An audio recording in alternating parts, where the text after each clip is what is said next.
Morning peeps, I've gone for a walk to talk to you today about the new AI tool. Now, I'm going to refer to all things here as AI tools, whether they're algorithms or whatever. Basically, they're computer aided help, right? Like review, all of that type of thing.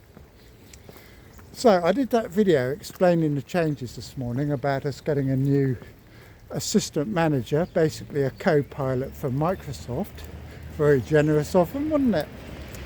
To probably collect all our information, use it for marketing purposes, direct us to the sites that they choose to when we go externally looking for things.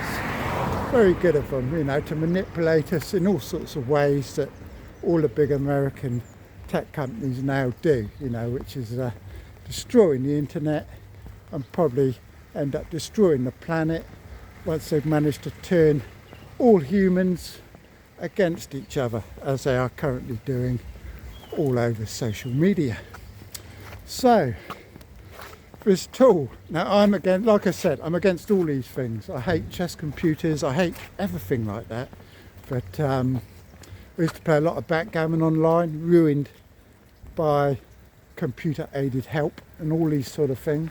Hate a lot of them. I wish FPL was just like the Club World Champs is, you know, watching games, making your picks based on what you've seen with your eyes, like FPL used to be when it was good, rather than an exercise in statistics and all that type of thing that it's now becoming.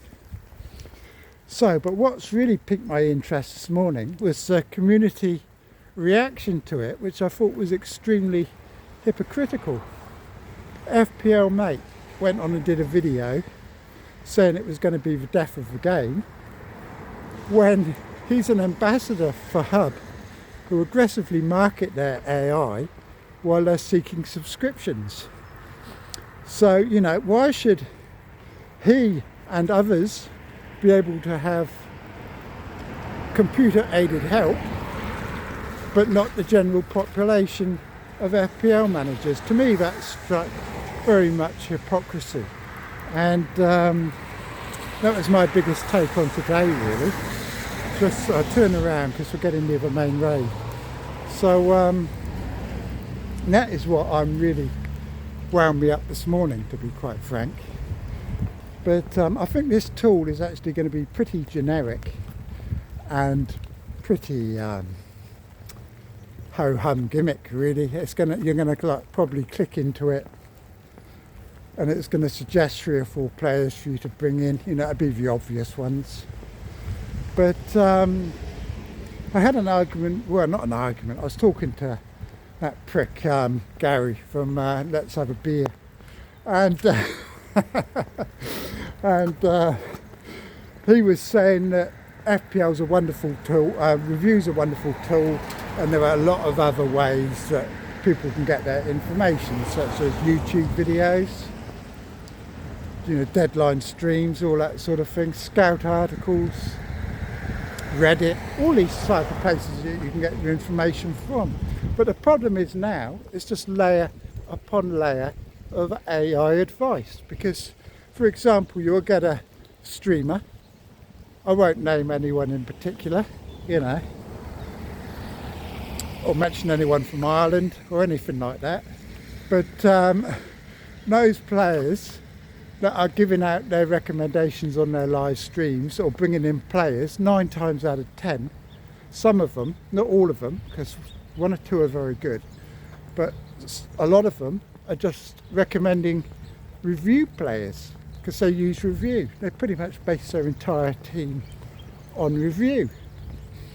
And so that there's layers upon layers. People that make scout articles are probably getting a lot of their information from review.